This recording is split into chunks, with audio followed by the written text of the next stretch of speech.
Nagaanii fayyaanii araarri waaqayyo hunduma keessaniif baay'atu kam jirtu torban darbee yookaan viidiyoo yeroo darbee keessatti waa'ee kaayyoo waaqayyoo isa barabaraa kaayyoo waaqayyoo inni barabaraa maal akka ta'e wajjin barachuu jalqabnee turre. Barnoota keenya darbe keessatti kaayyoon waaqayyoo utubaalee gurguddaa sadii qaba. Tokkoffaa irratti kaayyoo waaqayyoo al tokkicha kan ta'e, lammaffaa irratti kaayyoo waaqayyoo inni al tokkicha kaa'ame kun barabaraaf kan hojjetu, kaayyoo waaqayyoo inni barabaraaf hojjetu sun immoo yeroo murametti akka hojiirra oolu, seenaan guyyaa guyyaatti hojjetamu hundumtuu kaayyoo waaqayyoo keessaa yeroo murametti akka hojiirra oolu walii wajjin ilaallee turre. Akkasuma barnoota keenya isa darbe keessatti waa'ee kaayyoo waaqayyoo gaafa laallu kaayyoo waaqayyoo isa barabaraa keessatti waa'ee kaayyootii fi waa'ee barabaraa ilaallee warri birootaa yookaan barreessitoonni macaafa kakuu moofaa waa'ee barabaraa gaafa barreessanii barabara jechuun yeroo isa dhokataa yookaan yeroo dhokataa, yeroo hin beekamne, yeroo beekumsa namaan biraa hin gahamne akka ta'e ilaallee turre. Isa kana macaafa faarfannaa irraa macaafa faarfannaa boqonnaa 90 lakkoofsa 2 irraa tulloonni utuu hin uumamin barabaraa hanga barabaraatti waaqayyoo akka ta'e, akkasumas immoo kakuu moofaa keessatti waa'een barabaraa gaafa barsiifamu yookaan gaafa barreeffamu waa'ee kakuutiinis kakuu wajjinis wal qabatee akka barsiifamaa ture ilaallee turre jechuudha. Kakuu moofaa keessatti barabaraa waaqayyoo ibsuudha qofaaf osoo hin taane kakuun waaqayyoollee kan barabaraa akka ta'e ilaallee turre jechuudha. Kakuu waaqayyoo kan barabaraati gaafa jennu kakuunni Abrahaamii wajjin ofiisaa gale ilaallee turre jechuudha. Kakuu waaqayyoo Abrahaamii wajjin gale sana ofii isaatii wajjin akka gale seera uumamaa boqonnaa 17 lakkoofsa 7 irraa ilaallee turre jechuudha. Akkasumas waa'ee barabara waaqayyoo kana gaafa laallu barabara kana seera uumamaa kakuu moofaa keessatti bara isa dhufu jedhamee barsiifamaa akka ture macaafa lallabaa boqonnaa 3 lakkoofsa 11 irraa ilaallee irraa walumaa gala barabara jechuun bara waaqayyoo akka ta'e ilaallee jechuudha. Barabarri kakuu haaraa keessatti gaafa barsiifamu immoo jecha afaan Giriikiitiin gaafa barreessanii barreessitoonni macaafa kakuu haaraa ayoonios jedhaniitu barsiisu. Ayoonios jechuun bara isa dhufu jechuudha. The age to come yookaan bara isa dhufu, bara kakuu haaraa jechuudha. Macaafni kakuu haaraa gaafa barreeffamu bara ayoonios yookaan immoo bara isa dhufu jedhanii gaafa barsiisanii or the age to come jedhanii gaafa barsiisanii bara isa dhufu gaafa jennu wanta tokko nutti agarsiisa miti. Fakkeenyaaf amma bara isa dhufu jechuun barana keessa teenyee bara isa dhufu jenna. Sababa baranni yeroo kakuu haaraan barreeffamu sana keessatti barreessitoonni macaafa kakuu haaraa baranni yookaan barri isaan akka baranaatti fudhachaa turan bara kufaatii yookaan immoo bara dhalli namaa yookaan bara namni kufaatiitti kufee jechuudha. Bara namni firdii du'aa jala galee jechuudha. Bara namni firdii cubbuu jala jiru jechuudha. Bara sun immoo bara Addaam kufee ka'ee hanga gooftaa Yesuus Kiristoos dhufutti yeroo ture jechuudha. Kanaaf bara isa dhufu jechuun immoo bara isaa dhiiga ilma waaqayyootiin qulqullaa'anii bara isa waadaa karaa Kiristoosiin immoo jiraatan akeekuu fi the age to come yookaan immoo bara isa dhufu jechuudhaanii bara himu jechuudha.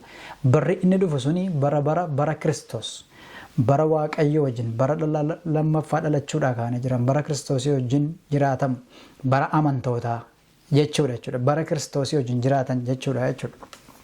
Kanaafuu bara isa dhufu jechuun bara Yesuus, bara qajeelummaa, bara mootummaa waa ilma waaqayyoo keessa jiraatan, bara amantootaa jechuudha. Bara namoota Kiristoositti amananii, bara wanti kaleessaa cubbuun kaleessaa namarraa fuudhamee, du'i kaleessaa namarraa fuudhamee, cubbuun firdii isaa argatee, wanti hundumtuu firdii isaa argatee, qajeelummaan waaqayyoo namaaf kennamee. Qajeelummaa waaqayyoo jechuun namni akka seeraatiin, ija seeraatiin ilaalamee firdiin cubbuutti kennamee namni amantiidhaan fuula waaqayyoo dura dhaabbachuu akka danda'utti qajeelummaan ilma waaqayyoo Yesuus Kiristoos inni fuula waaqayyoo dura nama dhaabuu danda'u inni namaaf kennamee bara itti namni yookaan namni hundumtuu warri amanan, warri amantiin kennameef hundumtuu warri waaqayyoo isaan jaallate, warri waaqayyoo akka araara isaatiif, akka ayyaana isaa guddaatti, akka fedhii isaaf, akka beekumsa isaatti isaan fo'ate, isaan filate hundumtuu bara isaan amantii argatan, bara isaan ittiin fuula waaqayyoo dura dhaabbatan jechuudha. Bara isa dhufu jechuun. Macaafa ergaa gara warra Ibrootaatti barreeffame boqonnaa 9 lakkoofsa 12 yoo dubbistanii dhiigni Yesuus Kiristoos bara baraan furuusaa isiniif nutti agarsiisa iddoo sanatti.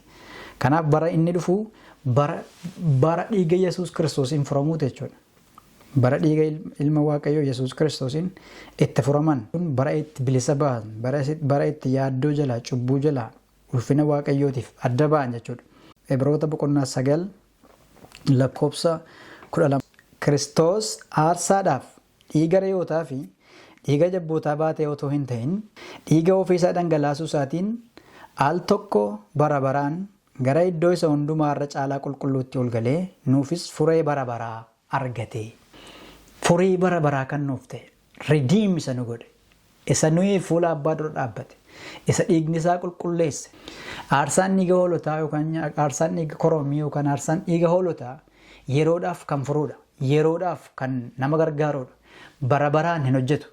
Aarsaan ilma Waaqayyoo Yesuus Kiristoos dhiiga mataa isaatii dhangalaasuudhaan dhiyeesse garuu namoota bara baraan fuula Waaqayyoo dura dhaabuudhaaf, namoota bara baraan qajeelota gochuudhaaf, namoota bara baraan ilmaan Waaqayyoo ta'anii akka isaan hafaniif, namoonni bara baraan amantoonni bara baraan ija jabina ittiin teessoo ayyaanaaf araaraan guute dura dhaabbachuu danda'an, ija jabina ittiin isaan fuula Waaqayyoo abbaatti ol galanii dubbatan, ija jabina isaan ittiin Waaqayyoon abbaa koo jedhanii waammachuu danda'anidha.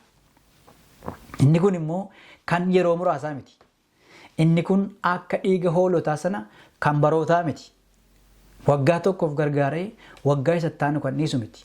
Aarsaan dhiiga Kiristoosiin dhiyaate, aarsaan dhiiga Kiristoosiin fuula Waaqayyoo abbaatti waa'ee keenyaaf dhiyaate furee keenya isa bara baraati. Afaan Ibrootaatiin olaam jechuun bara isa dhokataa jechuudha.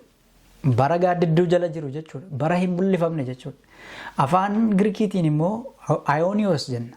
Ayooniyoos jechuun immoo bara isa dhufuuf jiru, bara isa gaaddidduu keessaa qaamatti darbuu jechuudha. Bara ulfinni Waaqayyoo ittiin, bara Waaqayyoo ittiin guutummaa guutuutti namatti mul'ate. Bara Waaqayyoo ittiin akka kaleessaa karaa garaagaraa karaa raajotaa dubbatu irra darbee guutummaa guutuutti karaa ilma isaa karaa Yesuus Kiristoos nutti mul'ate. Bara itti jireenyi bakkeetti baafame.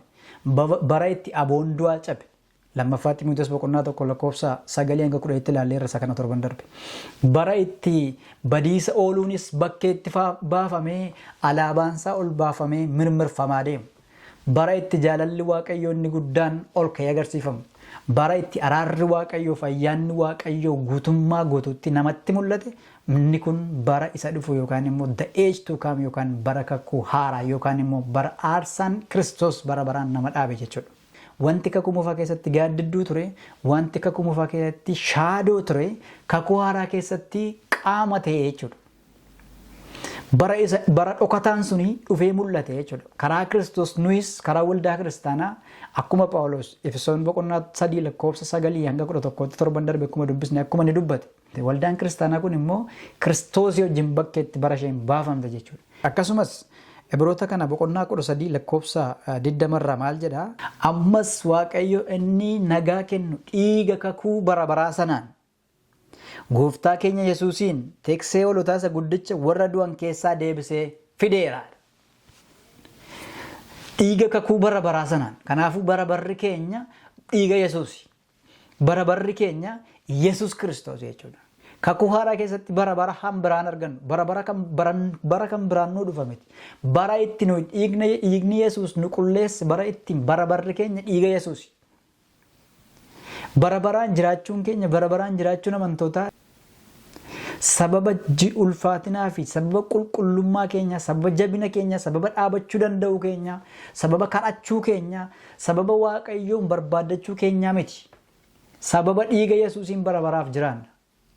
Amannee amantiin nuuf kennameera taanaan, ayyaana Waaqayyootiin, araara Waaqayyootiin namoota lammaffaa dhalatan taaneera taanaan nuyi inni kun dhiiga Yesuus Kiristoosiin bara baraan jiraachuu fi mirga nuuf kennameera jechuudha. Kakuu haaraan yookaan bara barri bara dhiigni Yesuus Kiristoos bara baraan nama dhaabu jechuu ni dandeenya jechuudha. Akkasumas bara bara jilmaadhumatti waa'ee kanaa yoo haasofne garuu namnis bara bara qabaa, Waaqayyoos bara bara qabaa jechuudha. Kanaafuu bara barri bara bara Waaqayyoo fi bara bara namaattis jennee qooduu ni dandeenya. Bara barri Waaqayyoo isa jalqabaaf xumura hin qabne. Gaafa akkasii jalqabee gaafa akkasii xumurame kan jechuu hin dandeenya. Bara barri namaa garuu jalqaba qaba, xumura hin qabu. afaan Ingiliffaatiin we can say eternal for the time of God. Bara waaqayyootiin eternal jechuu dandeenya. Bara keenyaan garuu eternal jechuu hin dandeenyu.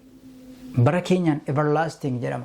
Everlasting bara irraa jalqabne qabna, bara itti xumurru immoo hin qabnu jechuudha. Jireenya amantootaa keessatti warri Kiristoosii wajjin lammaffaa dhalatan, warri Kiristoosii wajjin du'anii du'aa ka'an, warri fannoo Kiristoos irratti lammaffaa dhalatan, karaa Kiristoos dubbii yookaan sanyii waaqayyoo isaan banne irraa warri lammaffaa dhalatan, uumama haaraa warri ta'an, sanyii haaraa warri ta'an, jireenya haaraa warri argatan, jireenya bara baraa warri argatan, isaan kun jireenya bara baraa qabu. Jireenyi bara baraa isaanii Kiristoos. Warri lammaffaan dhalanne, warri karaa Kiristoos lammaffaan dhalanne garuu namuma ta'anii dhiiga ilma waaqayyoo Yesuus Kiristoos kanaan kan miiccatanii hin qulqulloomne, fayyina bara baraa kan hin arganne immoo jireenya bara baraa osoo hin taane badiisa bara baraa qabu. Wayyoo jechuunii fi ilkaan qaruun kan isaanis kan bara baraati. Kan keenya warri amantoonni immoo jireenya bara baraa argachuun, Kiristoos wajjin bara baraan jiraachuun, nagaaf araaraan bara baraan jiraachuun jireenya nuuf kennamedha. Kanaafuu kan namaa jalqaba qaba, xumura immoo hin qabu. Kan waaqayyoo jalqabas xumuras hin qabu jechuudha. Gubachuun, du'uun, wawwaachuun, bineensa hamaadhaan seexanaa wajjin gubachuun bara baraafi. Inni kun karaa Yesuus Kiristoositti amanuutiin namarraa ga'a. Maqaa isa fayyisu, maqaa tokkicha waaqaaf lafa irra jiru aboon hundumtuu kan isaas ta'e maqaa hundumaa isa caalu kanatti amanuun jireenya bara baraa, boqonnaa bara baraa, araara bara baraa, nagaa bara baraa namaaf kennisiisa. Maqichatti amanuu dhiisuun garuu har'uma gaafa jiraatan iyyuu du'a bara baraa keessa, badiisa bara baraa keessa akka jiraataniif namatti faradameera. Waaqayyoof galanna ta'u. Kanaafuu waamicha nan isiniif godhu amantootaa fi jireenya isin qabdan jireenya bara baraati. Isin jireenya karaa Kiristoos isiniif kenname, qajeelummaa karaa Kiristoos isiniif kennameen bara barri keessan dhiiga ilma isaa, dhiiga Kiristoos Yesuusi. Bara barri keessan Yesuus Kiristoos. Bara barri keessan bara baraan jiraachuu, boqonnaaf nagaatti jiraachuudha. Barnoota keenya irraa asuma irratti xumurraa yookaan biraa walitti deebinaa Waaqayyo ayyaanaaf nagaa isiniif baayisu eebbifamaa.